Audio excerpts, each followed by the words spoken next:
Hello everyone, હું Sejal Vora my nursing એકેડમીના online digital platform ઉપર તમારું હાર્દિક સ્વાગત કરું છું. તો અમે તમારા માટે લઈને આવ્યા છે એક સુવર્ણ તક. શું છે એ સુવર્ણ તક જોઈએ તો એક સ્પેશિયલ ઓફર છે જે માત્ર ને માત્ર 2999 રૂપિયામાં રહેવાની છે અને એએનએમની પરીક્ષાના સ્પર્ધાત્મક જેટલી બી પરીક્ષા આવે છે તેનો સંપૂર્ણ કોર્સ છે એની અંદર અવેલેબલ છે. એની સાથે નર્સિંગના તમામ વિષયો હશે, સાથે નોન નર્સિંગ વિષયો પણ હશે અને ટેસ્ટ સિરીઝ જે MCQ આધારિત આવે છે એ ટેસ્ટ સિરીઝ પણ એમાં સામેલ કરી છે. અને આ ક્લાસ છે તમે ઓનલાઈન તેમજ ઓફલાઈન બંને પ્લેટફોર્મ ઉપર તમારી અનુકૂળતા પ્રમાણે તમે લઈ શકો છો. અને સ્પર્ધાત્મક પરીક્ષા માટે સફળ થવા માટેની આ સ્પેશિયલ તક છે, તો જલ્દી કરો. ઓફર છે એ થોડા ટાઈમ માટે જ રહેવાની છે. અને તમને બીજો કંઈ ક્વેરી હોય તો અમારી સાઇટ ઉપર જઈને નંબર ઉપર કોલ કરીને તમે કોર્સ બાય કરી શકો છો. એના સાથે આજે હું નાની એવી છે એક MCQ સિરીઝ પણ તમારા માટે લઈને આવેલી છું. તો MCQ સિરીઝ જોઈએ. સો ફર્સ્ટ MCQ છે, WHO અનુસાર સ્વાસ્થ્ય ડાયનામિક કોન્સેપ્ટ છે, તેનો સાચો અર્થ કયો છે? કે WHO અનુસાર છે સ્વાસ્થ્ય છે એને કેવું કીધું? Dynamic concept. ઓકે, તો ઓપ્શન એ છે સ્વાસ્થ્ય જીવનભર એક સરખું રહે છે, સ્વાસ્થ્ય માત્ર શારીરિક સ્થિતિ પર આધાર રાખે છે, કે સ્વાસ્થ્ય સમય અને પરિસ્થિતિ અને વ્યક્તિ મુજબ બદલાય છે, સ્વાસ્થ્ય માત્ર રોગના અભાવથી નિર્ધારિત છે. બરોબર, 4 ઓપ્શન કી બાત. તો ફર્સ્ટ ઓપ્શન શું છે કે સ્વાસ્થ્ય જીવનભર એક સરખું રહે છે.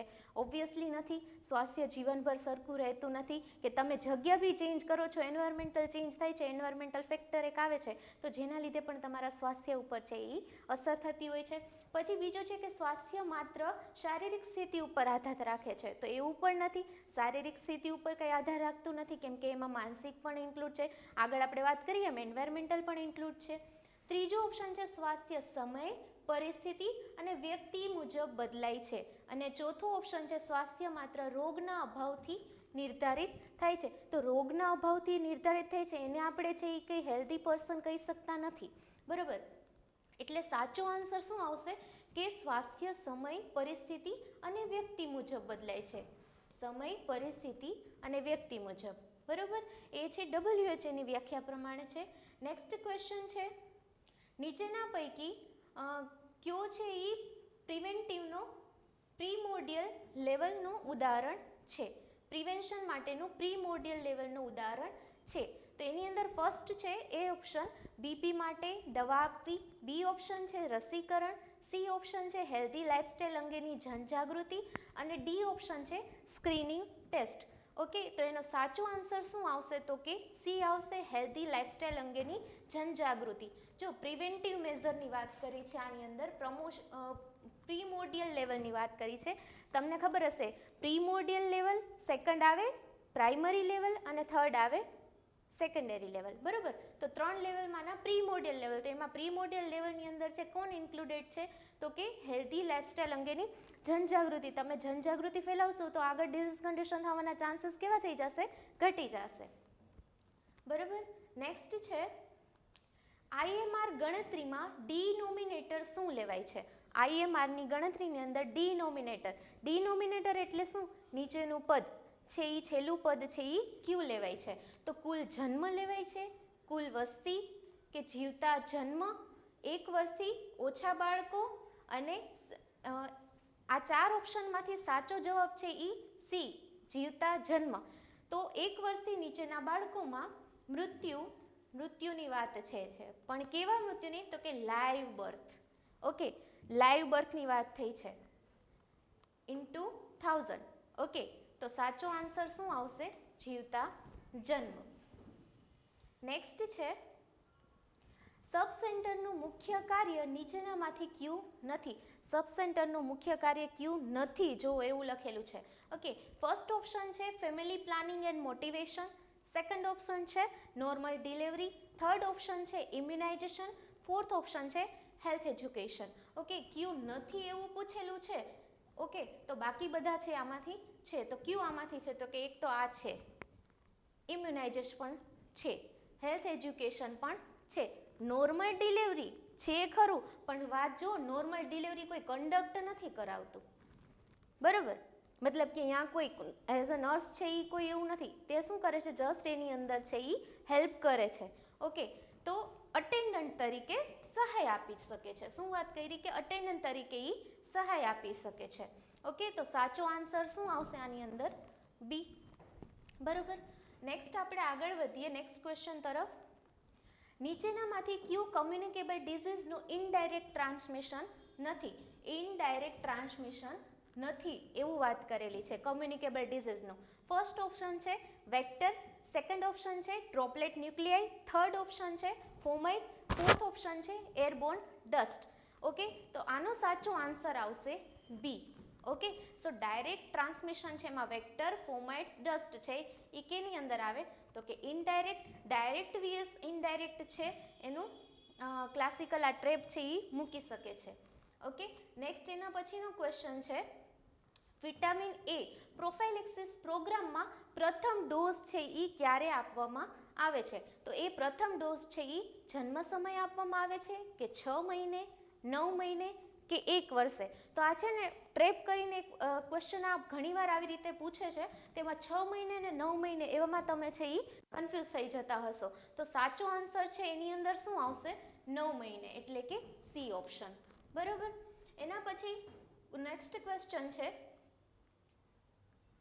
બિલો પુઅર્ટી લાઇનની ઓળખ માટે સૌથી વધુ ઉપયોગી સૂચક કયું આવશે? બિલો પુઅર્ટી લાઇનની અંદર છે વાત કરેલી છે એટલે કે બીપીએલ. ઘણીવાર છે ને બીપીએલનું ફૂલ ફોર્મ પણ પૂછતા હોય છે. બિલો પુઅર્ટી લાઇનની અંદર સૌથી વધુ ઉપયોગી સૂચક. તો જેવો આવો ક્વેશ્ચન આવે ને એટલે આન્સર ટીક થઈ જાય એ આવે મેડમ. બરોબર. તો આપણે છે જ્યાં એવું આવ્યું બીપીએલ ત્યાં આવક જ નથી મેટર કરતી. બરોબર. બીજું છે શિક્ષણ, ત્રીજું છે જીવન સ્તર અને ડી ઓપ્શન છે પોષણ સ્થિતિ. બરોબર. આનો સાચો આન્સર આવશે જીવન સ્તર. કેમ? તો કે સ્ટાન્ડર્ડ ઓફ લિવિંગ ઇન્ડેક્સની માત્ર આવક જ નહીં પરંતુ રહેઠાણ, સંપત્તિ, બધી સુવિધાઓ છે એની અંદર ગણતરી કરવામાં આવે છે બીપીએલની અંદર. ઓકે, એના પછીનો નેક્સ્ટ એમસીક્યુ છે ડોટ્સ સ્ટ્રેટેજીનો સૌથી મહત્વનો તત્વ કયો છે? Option A free drugs, option B political commitment, option C directly observation treatment and D microscopy. DOTS therapy ઘણી બધી વાર આવતી હશે, તો ડોટ્સ થેરાપી છે એ આની અંદર આન્સર આવશે ડાયરેક્ટ ઓબ્ઝર્વેશન ટ્રીટમેન્ટ. એના પછી નેક્સ્ટ ક્વેશ્ચન છે ઓઆરએસ કાર્ય કરે છે મુખ્યત્વે કયા મિકેનિઝમથી? તો એ ઓઆરએસ કાર્ય કરે છે કયા મિકેનિઝમથી? તો osmosis A option, B option diffusion, C option sodium glucose co transport, D option active secretion. Okay, તો આનો સાચો આન્સર હોઈ શકે છે સોડિયમ ગ્લુકોઝ કો ટ્રાન્સપોર્ટ. તમે ઓઆરએસમાં ખબર જ હશે તમને ઓસ્મોસિસ, ડિફ્યુઝન ને એ બધી પ્રક્રિયા નહીં, શું આવે છે? Sodium glucose co transport. Clear? Next question છે, નેક્સ્ટ ક્વેશ્ચન તરફ આપણે આગળ વધીએ. હેલ્થ એજ્યુકેશનની સૌથી અસરકારક મેથડ કઈ છે? બરાબર. હેલ્થ એજ્યુકેશન તમે આપો છો કમ્યુનિટીની અંદર, મોસ્ટલી આપણે વાત કરીએ કમ્યુનિટી સબ્જેક્ટ ચાલે છે, તો એની અંદર છે કઈ રીતે હેલ્થ એજ્યુકેશન અપાય છે? હવે માની લઈએ કે તમે હેલ્થ એજ્યુકેશન આપો છો, હું જો આ રીતે બતાવીને આપું છું મારા હાથમાં એક્ઝામ્પલ કે મારે પેલ્વિસ ભણાવવું છે, પેલ્વિસ વિશે તમને કેવું છે, અથવા તો પેલ્વિસ વિશે મારે છે એ જનજાગૃતિ ફેલાવી છે કે એની અંદર છે કે ભાઈ કઈ રીતે તમારે ધ્યાન રાખવું જોઈએ ડિલિવરી ટાઈમે ને એમ મારે પોસ્ટનેટલ મધર, એન્ટીનેટલ મધર બધામાં મારે છે એ એજ્યુકેશન આપવું છે. તો હું સામે છે લઈને હું ડેમો કરીને બતાવીશ તો પેશન્ટને છે એ વધારે સમજાશે. અથવા તો હું છે પોલિયોની રસી છે તો કે ત્યારે પોલિયોનું છે ચાલે છે ત્યારે હું એને આપું છું, તો શું થશે કે ત્યારે એ લોકો જોશે કે હા પોલિયોની રસી લેવાથી ફાયદા ઘણા થાય છે. બરાબર. પોલિયો નાબૂદ થઈ ગયો છે, પણ જો કે આપણે વાત કરીએ કે ભાઈ પોલિયોનો રસી લ્યો અથવા તો બીજી કોઈ રસી, તો શું થશે કે હા એનાથી ફાયદા આટલા આટલા થાય છે. તો તમે જો દેખાડો છો, તમે એકવાર પ્રેક્ટિકલ કરીને ડેમો કરીને દેખાડો છો, ત્યારે શું થાય છે કે નજરે જોવે છે ત્યારે છે એ વધારે એને અસર થાય છે હેલ્થ એજ્યુકેશનની. તો આની અંદર સાચો આન્સર શું આવશે? તો કે ડેમોન્સ્ટ્રેશન. ઓપ્શન એ હતો લેક્ચર, બીજો હતો ગ્રુપ લેક્ચર દેવું અને હું દેખાડવું, તો એ વધારે ઇફેક્ટિવ છે ગ્રુપ ડિસ્કશન કરતાંય અને એક્ઝિબિશન કરતાંય. સૌથી વધારે શું આવશે? તો કે ડેમોન્સ્ટ્રેશન આન્સર એનો આવશે. કે હેલ્થ એજ્યુકેશનમાં સૌથી અસરકારક મિકેનિઝમ તરીકે શું આવશે? ડેમોન્સ્ટ્રેશન. ઓકે, સમજાઈ ગયું? આટલા MCQ હતા આની અંદર. અને એક લાસ્ટલી વાત કરવી છે, અમારે ત્યાં એક સેમિનાર યોજાયેલો છે. હવે એ સેમિનાર છે એ ફ્રી રહેવાનો છે, ફ્રી ઓફ કોસ્ટ છે. ANM, GNM, BSc nursing, PBBSc nursing, MSc nursing કર્યા પછી છે નર્સિંગની સરકારી તૈયારી તમને કઈ રીતે મળશે, તો એના માટે અમે નાનો એવો છે એ સેમિનાર કરીએ છીએ. તો તમારે જોડાવવું હોય તો આ નંબર આપેલો છે, એ નંબર ઉપર તમે કોલ કરીને રજિસ્ટ્રેશન કરાવી શકો છો. અને સાથે અમારે ઓફલાઈન પણ અહીંયા છે, તો એડ્રેસ પણ આપેલું છે, તો ત્યાં પણ તમે આવી શકો છો. Thank you.